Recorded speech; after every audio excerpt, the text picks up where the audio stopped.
at least to me. Stephen was his physical opposite, medium tall with a hard, compact runner's body. He had handsome, sharp-pointed features, like Ruth's, and a full head of crisp, curling, sandy gray hair. Quick, economical gestures, and always a restlessness about him, an impatience with his surroundings that could be insulting if you took it personally. Mom and I did the dishes while the men went outside so Pop could smoke his pipe, a forbidden pleasure in my mother's house.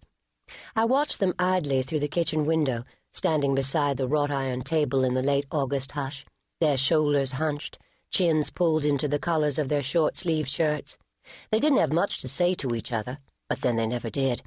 The college was all they had in common, and Stephen still, after 3 years, secretly resented Pop for his help, such as it was, in getting him his teaching appointment. They kept a manly distance apart, and even when they spoke they never looked at each other. They shuffled from foot to foot, hands jammed in their pockets, and squinted up at the night sky over the roof, as if they were watching a movie. Just in that moment, as different as they were, they looked the same to me. Identical.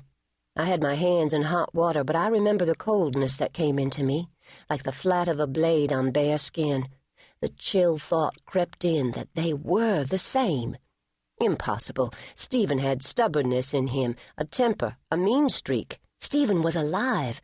I thought of my mother's discontent and disappointment, what they've turned her into and who she blames them on, and I thought, what if, by marrying a man as absent and unreachable as Pop, I've made the same mistake she made?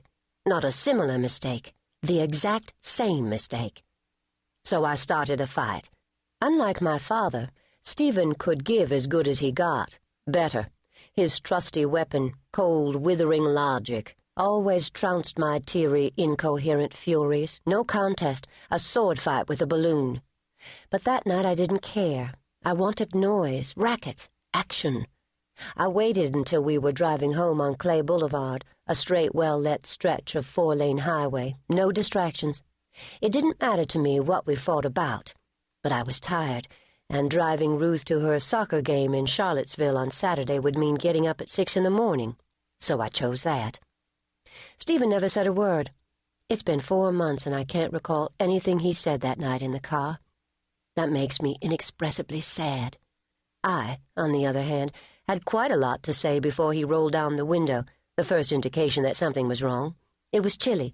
I was still fiddling with the heater knobs, trying to get warm. I thought he was opening the window to thwart me. "Aren't you going to say anything?" I can still hear the shrill nastiness in my voice. He made a face, a grimace, but I couldn't see his coloring in the dark, only that his mouth was contorted. "What's wrong?" I still wasn't worried, only puzzled. He said my name, Carrie, and nothing else. He never clutched at his chest, that cartoon gesture of a man having a heart attack. He clutched his arm before he slumped over against the door. It happened very fast. 1 second we were driving in our lane, the next we were careening across the grass median with headlights in our eyes, horns blaring, cars swerving. I grabbed the wheel, and we slowed slightly, but Stephen still had his foot on the gas, and I couldn't get my legs untangled fast enough to kick it away. Panic swallowed me. Under it, I remember feeling sad because here was the end of me, broken and smashed in high-velocity metal and glass. Ruth wasn't a conscious thought, but she was the weight, the shadow in my brain, closing down over everything. Oh, my baby. Steered isn't the right word. Somehow I got us across 2 lanes of eastbound traffic without hitting anything. We lurched onto the verge and down a gravel embankment, bumped up a shallow rise. The car's violent motion shoved Stephen back, finally threw his foot off the accelerator. We might have come to a natural stop, but we clipped a line of trees just over the top of the ridge.